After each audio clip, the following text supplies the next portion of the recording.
नमस्कार दोस्तों, स्वागत है आपका मेरे YouTube channel learn mathematics with doctor Harish में। हमने पहले अपने पिछले वीडियोस में पिछले सीरीज़ में क्लास 9 CBSE मैथमेटिक्स को शुरू किया था और चैप्टर 1 कवर भी किया था।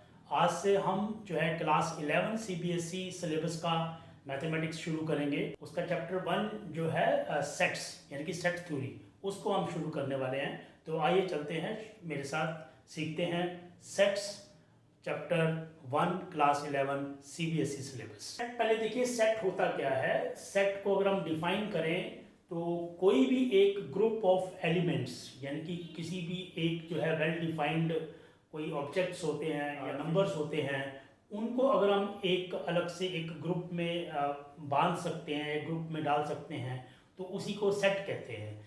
जैसे कि मान लो कि आपके पास एक ये बॉक्स है, ठीक है, और इस बॉक्स में आपके पास कुछ नंबर्स हैं। जैसे आपके पास नंबर्स हैं 2, 4, 6, 8, 10।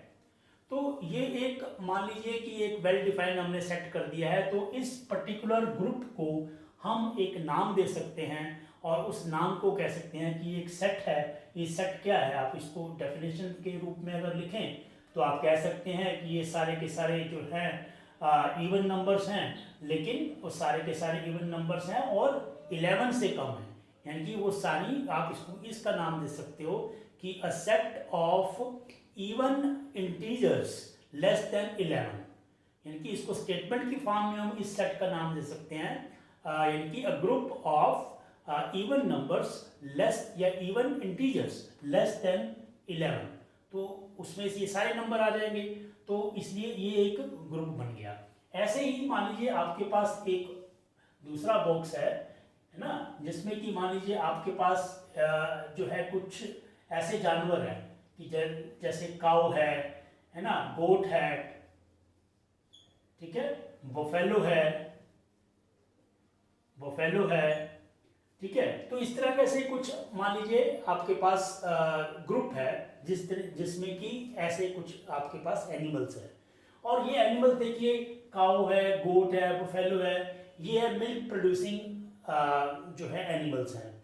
तो हम कह सकते हैं कि this is a group of animals which are producing milk, है ना। तो ऐसे और भी हो सकते हैं, बट मैंने उसमें कुछ एक 3 नाम दिए हैं।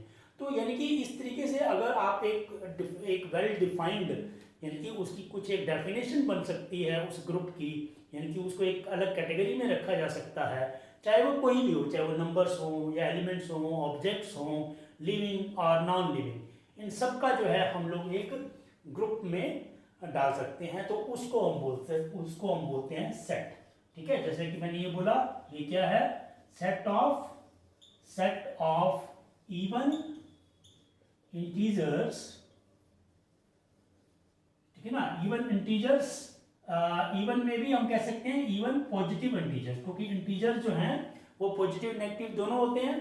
तो हम इसको इवन पॉजिटिव इंटीजर्स लिख सकते हैं, या हम लिख सकते हैं इवन नेचुरल नंबर्स, ठीक है ना। इवन नेचुरल नंबर्स,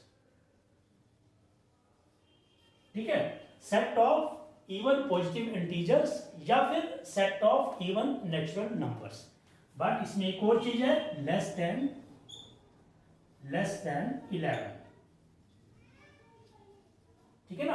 अब देखिए, इसको अगर हम स्टेटमेंट की डिफाइन किया है, अगर इसी स्टेटमेंट को अगर हम इसमें उसके नंबर लिखें तो यही नंबर आएंगे, इसके अलावा कोई और नंबर नहीं आएगा। यानी कि ये जो स्टेटमेंट है इसको कंप्लीटली डिफाइन करती है, तो इसलिए इसको हम ग्रुप में बना सकते हैं। ऐसे ही ये एक ग्रुप हो गया, ठीक है। अब मान लीजिए आपके पास एक और है, मान लीजिए आप इंग्लिश के अल्फाबेट्स होते हैं, इंग्लिश में अल्फाबेट्स में कुछ वावल्स होते हैं, है ना, कुछ जो होते हैं आपके वावल्स होते हैं, और कुछ होते हैं आपके कॉन्सोनेंट्स, है ना। 26 अल्फाबेट्स में आपको मालूम है वावल्स कितने होते हैं, 5 वावल्स होते हैं। यानी कि हम एक ग्रुप बना दें, ए, ई, आई, ओ, यू, तो हम ये कह सकते हैं कि ये जो ग्रुप है, this is a group of vowels in English alphabet, alphabet. So this is a group, or you can say this is a group, or this is a set of vowels in English alphabet. ठीक है, तो इस प्रकार से हम जो है कोई भी एक ग्रुप जिसको कि एक वेल डिफाइंड जिसमें एलिमेंट्स होते हैं उनको हम कह सकते हैं set.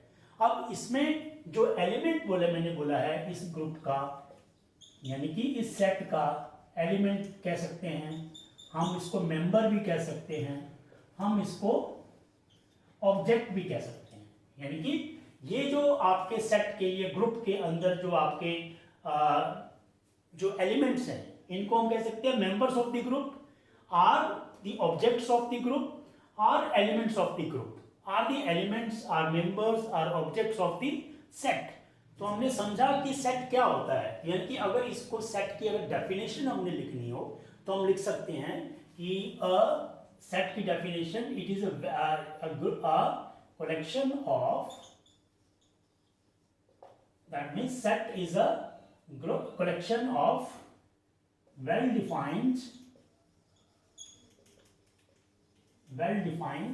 objects,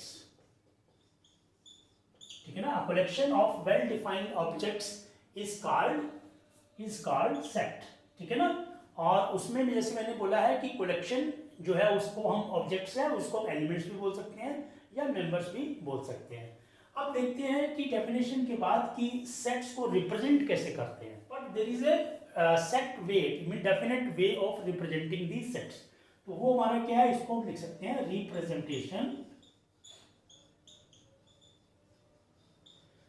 representation of sets,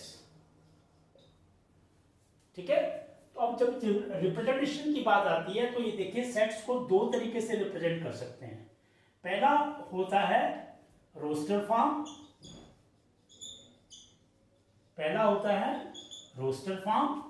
और दूसरा होता है सेट बिल्डर फॉर्म। यानी कि एक सेट को हम दो तरीके से रिप्रेजेंट कर सकते हैं, एक को बोलते हैं रोस्टर फॉर्म और दूसरे को बोलते हैं सेट बिल्डर फॉर्म। अब ये रोस्टर फॉर्म क्या होता है, पहले रोस्टर फॉर्म में कोई भी सेट के एलिमेंट्स हैं वो हम इस तरीके से एक जो कर्ली ब्रैकेट बोलते हैं, कर्ली ब्रैकेट के अंदर लिखते हैं। जैसे कि हमने एक एग्जांपल दिया था 2 4 6 8 10, ये जो आपके ग्रुप में एलिमेंट्स हैं इनको हमने सेट की रोस्टर फॉर्म में रिप्रेजेंट करना है। तो इसमें हम क्या करेंगे कि हर एक एलिमेंट को इसके अंदर लिखेंगे और हर एक एलिमेंट जो है एक कोमा से सेपरेटेड होगा, ठीक है। हर एक एलिमेंट को कोमा से सेपरेटेड होगा और सारे के सारे एलिमेंट्स इसके अंदर आ जाने चाहिए, ठीक है। तो ये हमारा हो गया, this is a group of set of positive integers evens which are even and less than 11, ठीक है। तो ये बन गया, तो कर्ली ब्रैकेट में रखना है रोस्टर फॉर्म में, और आपके हर एक एलिमेंट जो है सभी के सभी एलिमेंट इसके अंदर आने चाहिए, और जो है दूसरा कि हर एक एलिमेंट को कोमा से सेपरेट करते हैं। तो this is the roster form. अब रोस्टर फॉर्म में देखिए क्या होता है कि एक तो सभी एलिमेंट्स होने चाहिए, लेकिन ऐसा कि उसका ऑर्डर इज इमटेरियल, यानी कि जो ऑर्डर है, ऑर्डर इज नॉट इंपॉर्टेंट। हम कैसे भी रख सकते हैं, ऑर्डर इज नॉट इंपॉर्टेंट का मतलब यह है कि इसको हम ऐसे भी लिख सकते हैं कि हम, यानी कि किसी भी ऑर्डर में हम रख सकते हैं, सारे एलिमेंट्स उसमें होने चाहिए, all the element should be available in this parenthesis, जो कि बोलते हैं कर्ली ब्रैकेट्स, और इसका ऑर्डर कोई पहले कोई बाद में आए कैसे भी हो सकता है, ठीक है। एक और एग्जांपल जो हमने दिया था कि जैसे हमारा ए ई आई ओ यू, ये हमारे vowels, set of vowels in the English alphabet.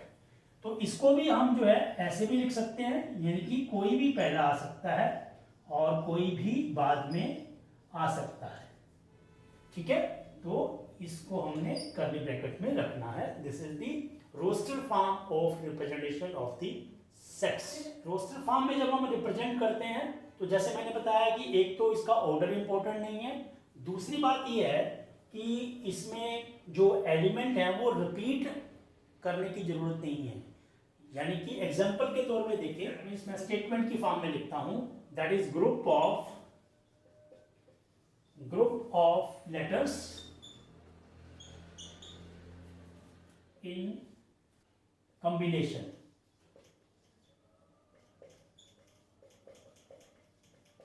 यानी ये एक वर्ड दिया हुआ है, तो इसके जितने भी लेटर्स हैं उस सब का हमने, यानी कि वो जो हमारा सेट होना चाहिए वो इसके लेटर्स होने चाहिए। लेटर्स से इसका हम बनाए रोस्टर फॉर्म में, तो आपने कोई ऑर्डर तो फॉलो करना नहीं है, तो सारे के सारे यहाँ पे लिख दीजिए, C, then O, then M, then B, then I, then N, then A, then T, then I. अच्छा आई, अब देखिए आई रिपीट हो रहा है, आई रिपीट हो रहा है तो इसको हमने लिखने की जरूरत नहीं है, तो वी कैन, क्योंकि आई पहले आ चुका है, ठीक है। फिर आपके पास ओ भी रिपीट हो रहा है तो इसको भी लिखने की जरूरत नहीं है। एन भी रिपीट हो रहा है तो लिखने की जरूरत नहीं है, यानी कि सारे के सारे एलिमेंट्स हमारे यहाँ पर इंक्लूड हो गए। यानी कि it is a set of letters that is contained in the word combination. तो इसमें जो लेटर्स रिपीट हो रहे थे उनको हमने नहीं लिखा है, तो यही रोस्टर फॉर्म की स्पेशलिटी है। Second form of the representation of the set is the set builder form. अब सेट बिल्डर फॉर्म क्या है? सेट बिल्डर फॉर्म क्या है कि हमारे पास वो एक स्टेटमेंट, यानी कि वो एक स्टेटमेंट जिसकी बिहाफ पे हम जो है उसके एलिमेंट्स जो हैं वो डिफाइन करते हैं। लाइक हमने वही एग्जांपल लेते हैं कि जिसमें कि ये नंबर थे 2, 4, 6, 8, 10। तो ये हमने एक ग्रुप बनाया था जिसका कि रोस्टर फॉर्म में 2, 4, 6, 8, 10 ये इसका रोस्टर फॉर्म था। अब इसी को हमने सेट बिल्डर फॉर्म में लिखना है, तो सेट बिल्डर फॉर्म में एक स्टेटमेंट होगी और उस स्टेटमेंट में ऐसे लिखेंगे, we will start with the curly bracket, और हर एक जो एलिमेंट है, हर एक एलिमेंट इसको हम एक जनरल लेटर x से डिफाइन करेंगे। ये x मैं लिख रहा हूं, ये कुछ और भी हो सकता है, आप y ले सकते हैं, p ले सकते हैं, q ले सकते हैं, कुछ भी ले सकते हैं। तो इन जनरल मैंने लेटर को डिफाइन कर दिया x से। अब बीच में एक जो है कॉलन का लगाएंगे जिसको बोलते हैं हम, इसको लिखेंगे x is an element of this set. X is an element of this set. This column is read as such that x, अब x क्या है, ठीक है, x इसका एलिमेंट है, such that, ताकि x जो है, अब इसको डिफाइन करेंगे x क्या है। x is a natural number less than 11, ठीक है।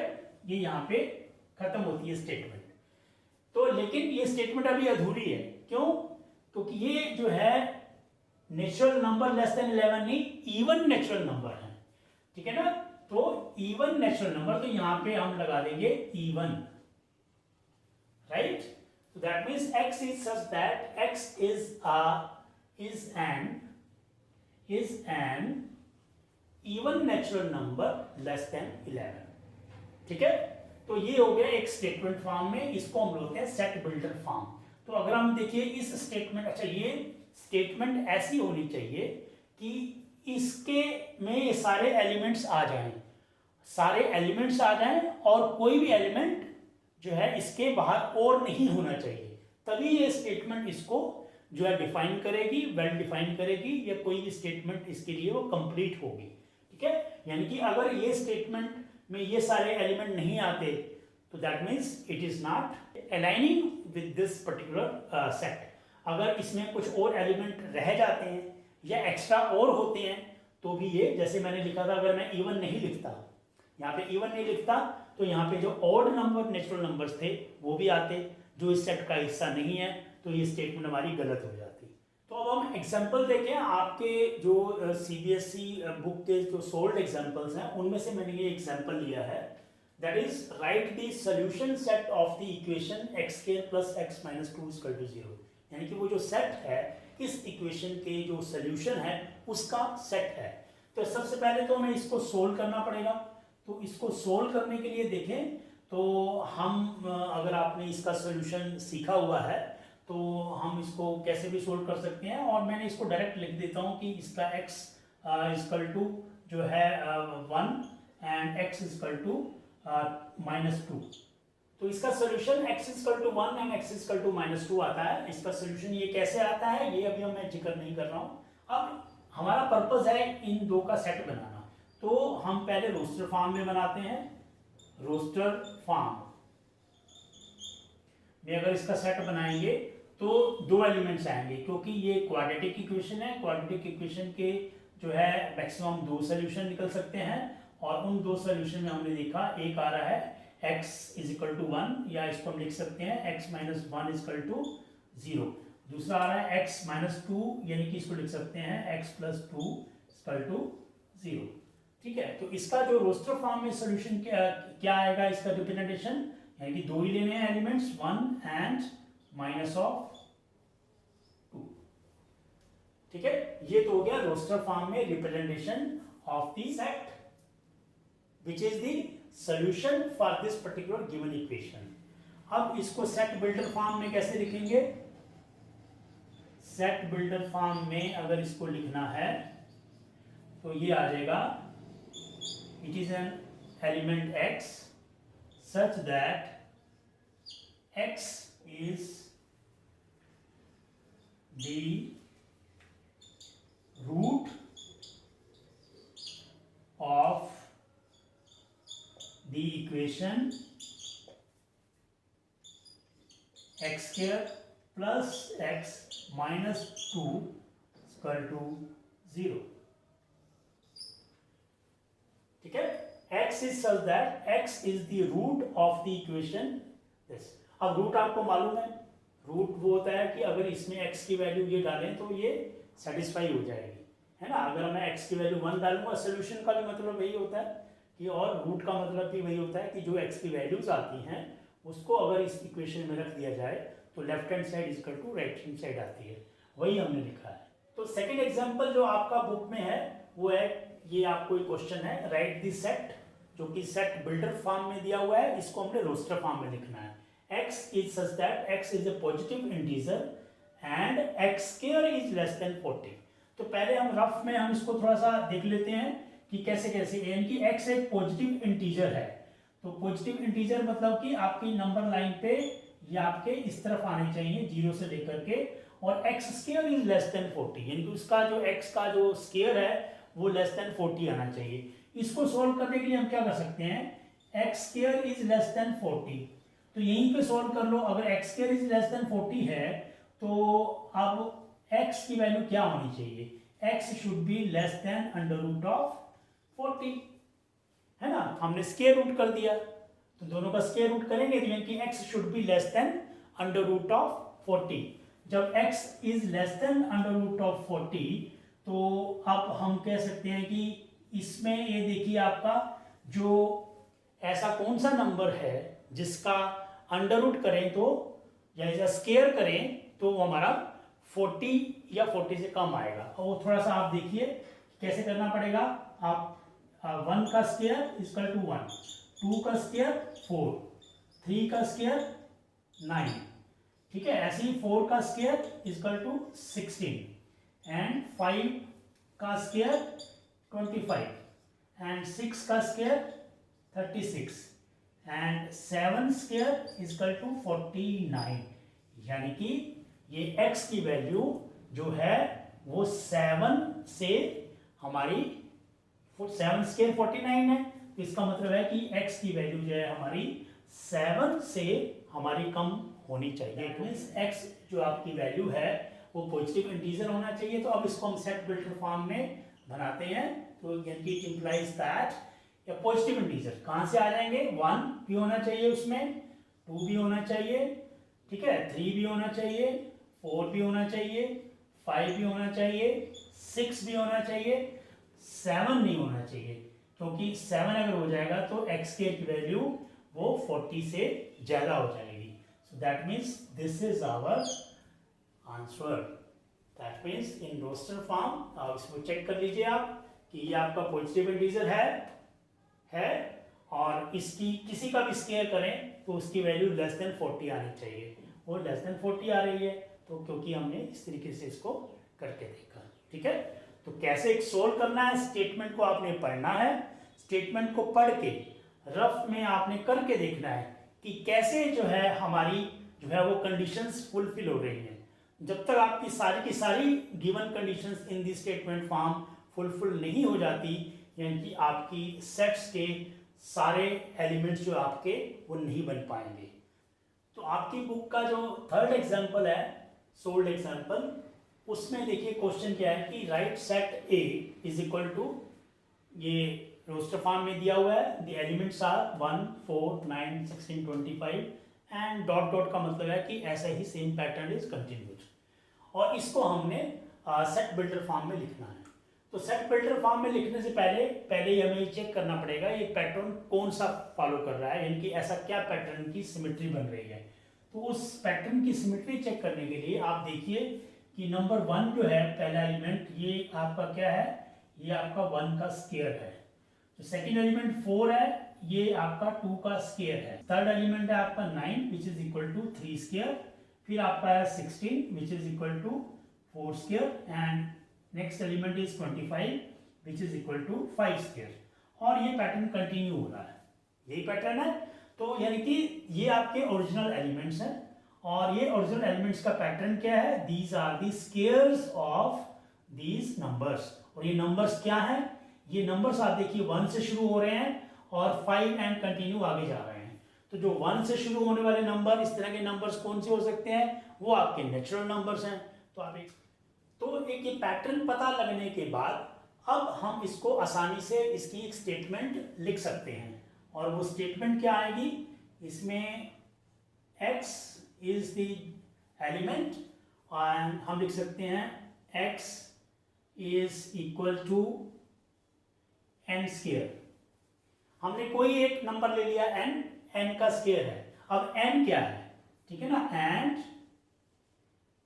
n belongs to capital N, और आपको मालूम है कि हमने जो सेट ऑफ नेचुरल नंबर्स को n बोलते हैं, सेट ऑफ रियल नंबर्स को r बोलते हैं, सेट ऑफ रेशनल नंबर्स को q बोलते हैं, सेट ऑफ होल नंबर्स को w बोलते हैं। तो n जब मैंने लिख दिया तो it is understood that n is the set of natural numbers. यहाँ मैं एक और आपको बोल दूं कि जैसे ये a लिखा है, a is equal to this, कि ये a क्या है, इसका हमने नाम दे दिया। तो जो नेम ऑफ द सेट है, name of the set is generally denoted by capital letters. ठीक है, यानी कि जैसे A, B, कैपिटल C या कैपिटल P, इस तरीके से हम सेट का जो एक नाम लिखेंगे तो उसको हम सिंबल जो है उसका कैपिटल लेटर्स में हम डिनोट करते हैं। और जो उसके एलिमेंट्स हैं, एलिमेंट्स जो हैं, elements of the set are denoted by small letters,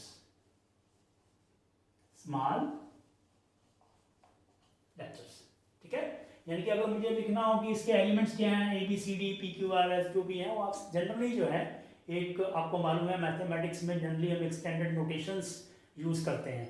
तो स्टैंडर्ड नोटेशंस में जो है हमारा कैपिटल लेटर से हम उसके सेट के नेम को डिनोट करते हैं, और स्मॉल लेटर से उसके एलिमेंट्स के यानी कि उसके मेंबर्स को डिनोट करते हैं। मेरी कोशिश रहेगी कि मैं आपको सारे सोल्ड एग्जांपल्स करवाऊं, ताकि और करवाते हुए उसको समझाऊं, ताकि जब आप इसकी अनसोल्ड एक्सरसाइज करें तो आप खुद जो है इन एग्जाम्पल्स को समझ करके और वो आप खुद से कर सकें। तो इसी प्रकार जो आपका एग्जाम्पल 4 दिया हुआ है वो क्या है, राइट द सेट, जो आपको रोस्टर फॉर्म में दिया हुआ है, you have to write in the set builder form. तो जैसा कि मैंने आपको पहले बताया, पहले आपको एक पैटर्न देखना पड़ेगा कि ये क्या पैटर्न फॉलो कर रहा है। तो उस पैटर्न को, स्टेटमेंट को देख करके फिर हमें सेट बिल्डर फॉर्म की स्टेटमेंट लिखनी पड़ेगी। तो ये थोड़ा सा एक पैटर्न देखते हैं। पहले उसको मैंने बोला क्वेश्चन को देखो, देखने के बाद उसको समझो। देखा हमने क्या है कि ये एक रेशनल नंबर की फॉर्म में है, कि क्वोशंट की फॉर्म में है, जिसमें कि न्यूमरेटर में आपका 1 2 3 यानी कि 1 2 3 4 6 इस तरीके से नंबर हैं, और डिनोमिनेटर में देखें तो कैसे हो रहा है, यानी कि एक ज्यादा 2 1 है तो यहाँ पे 2 है, 2 है तो 3 है, 3 है तो 4 है। तो कुछ हमें एक पैटर्न मिल गया है। तो इसको जनरलाइज करें, अगर हम इसको देखें कि ये क्या है, ये लास्ट में 6 है, यानी कि आपका जो ये है क्या, सारे के सारे जो हैं आपके नेचुरल नंबर्स हैं। तो इसमें अब हम देखेंगे कि जो आपका, इसको हम ऐसे करें कि p बाई क्यू, यानी कि x is equal to p by Q, यानी कि एक तो वो p बाई क्यू की फॉर्म में है। अब ये देखना है कि इन दोनों में भी आपस में रिलेशन है। इसको मैं ऐसे भी लिख सकता हूँ, ऊपर वाला अगर p है तो नीचे p प्लस 1 है, ठीक है। तो इसको मैं ऐसे भी लिख सकता हूँ, इस p को अगर मैं n लिख दूं तो नीचे क्या आ जाएगा, n प्लस 1, क्योंकि आपका डिनोमिनेटर में नंबर न्यूमरेटर से एक ज्यादा है। अब n क्या है, मैं लिख सकता हूं वेयर n बिलोंग्स टू आपका कैपिटल N, नेचुरल नंबर। और दूसरी कंडीशन भी है, क्योंकि ये जो सीरीज है आपकी अप टू 6 के बाद खत्म हो रही है, तो एंड हम लिख सकते हैं कि n इज लेस देन 7, ठीक है। तो अब इनको देखो, हमने क्या किया है, इसके पैटर्न को समझ करके हमने देखा कि ये एक रेशनल फॉर्म में है, यानी कि क्वोशंट फॉर्म में है। तो मैंने लिख लिया x equal to p by Q form, और उसमें p और q में भी आपस में रिलेशन है। जो q जो है वो आपका, यानी q मींस डिनोमिनेटर, वो आपका इंटीजर का 1 प्लस करके है, तो p प्लस 1। तो इसको मैंने इक्वल टू n प्लस 1 लिख लिया, ठीक है। और इसमें n अब क्या है, n सारे के सारे आपके क्या है, नेचुरल नंबर्स हैं, उसको यानी कि सेट ऑफ n। बट ये नेचुरल नंबर्स जो हैं लेकिन 6 के बाद खत्म हो रहे हैं, तो इसलिए दैट मीन्स जो आपका x नहीं n जो है वो आपका लेस देन 7 है। अब इसको हम जो है सेट बिल्डर फॉर्म में इस प्रकार से लिख सकते हैं कि x is such that x is equal to n upon n plus 1, ठीक है। एक तो ये हो गया x is equal to n upon n plus 1 and n belongs to n, capital N means natural numbers. एक और कंडीशन है, वो कंडीशन है and n is less than 7। तो ये 3 कंडीशन हो गई, x is equal to n upon n plus 1। अब n को डिफाइन करना था, n बिलोंग्स टू n यानी कि नेचुरल नंबर है, और n लेस देन 7 है। तो ये एक स्टेटमेंट हमारी कंप्लीट हो गई। अब इसमें ये सारे के सारे नंबर्स आ जाते हैं, और इसके अलावा और कोई नहीं आते हैं। तो जैसा मैंने पहले कहा था कि ये दोनों आपस में स्टेटमेंट जो हैं वो कंप्लीट होनी चाहिए दोनों तरफ से। दोनों तरफ से का मतलब ये है कि इसके जो है वैल्यूज रखने से इसके बाहर नहीं आना चाहिए और इससे कम भी नहीं होना चाहिए। तो जो 5th आपका एग्जांपल है उसमें मैच द फॉलोइंग, इस तरीके से आपको लेफ्ट साइड में 4 जो है आपको सेट दिए हुए हैं रोस्टर फॉर्म में, और राइट साइड में 4 सेट दिए हुए हैं आपको सेट बिल्डर फॉर्म में। आपको मैच करना है कि कौन सा सेट किससे मैच कर रहा है। तो इसको सोल्व करने के लिए सबसे पहले मैं आपको यही कहूँगा कि जो आपके राइट साइड में जो सेट बिल्डर फॉर्म में है उनको आप जो है रफली जो है फिर आपको वहाँ पे सोल्व करके देख लीजिए कि इसका सेट रोस्टर फॉर्म में क्या आता है, सो दैट हमारा मैचिंग आसान हो जाएगा।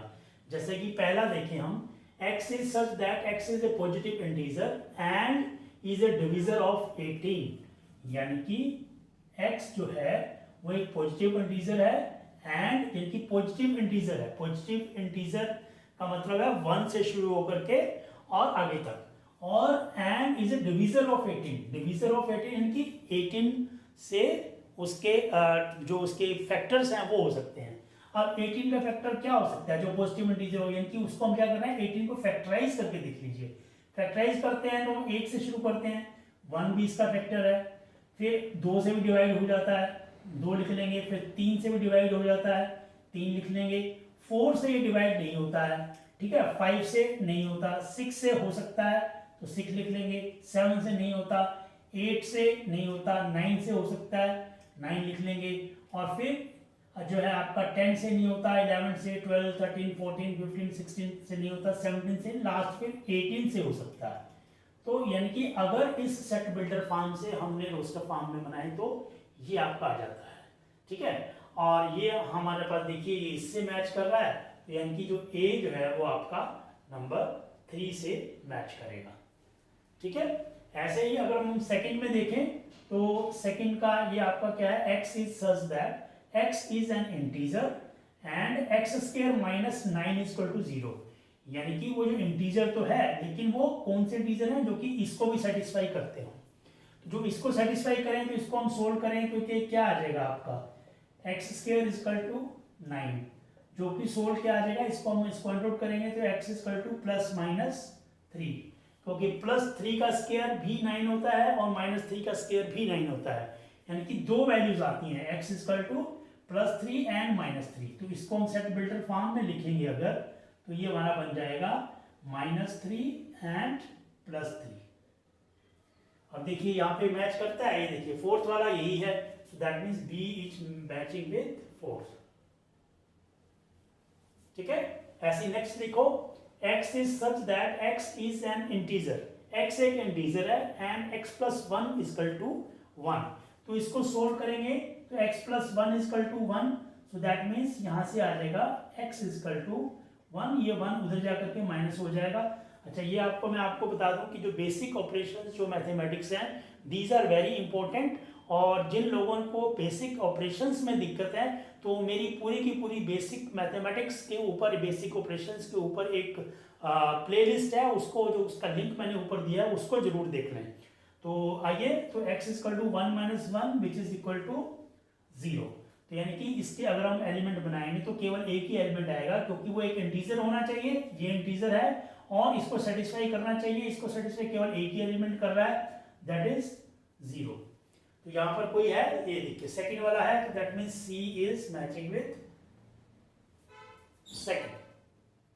अब नेक्स्ट आपका है x is such that x is the letter of the word principal. ये तो सिंपल है, इसके से केवल एक ही रह गया, और देखिए ये जो फर्स्ट वाला है PRINCPL, अगर हम इसके जो है लेटर बनाएंगे तो ये यही आएंगे, ठीक है ना। तो यानी कि D is matching with the number 1, ठीक है। तो इस तरीके से आप मैच कर सकते हैं। अब यहाँ पर मैं इस को कंक्लूड करने से पहले आपको एक और टिप देता हूँ कि सेट बिल्डर फॉर्म में कोई भी मतलब ऐसा जरूरी नहीं है कि सभी के सभी जो है रोस्टर फॉर्म में दिए हुए वो सेट बिल्डर फॉर्म में उसको बनाया जा सकता है, या सेट बिल्डर फॉर्म से उसको रोस्टर फॉर्म में बनाया जा सकता है। यानी कि सेट बिल्डर फॉर्म में तो आप लिख सकते हैं, लेकिन रोस्टर फॉर्म में लिखना जो है सभी स्टेटमेंट्स को लिखना मतलब कि पॉसिबल नहीं हो सकता।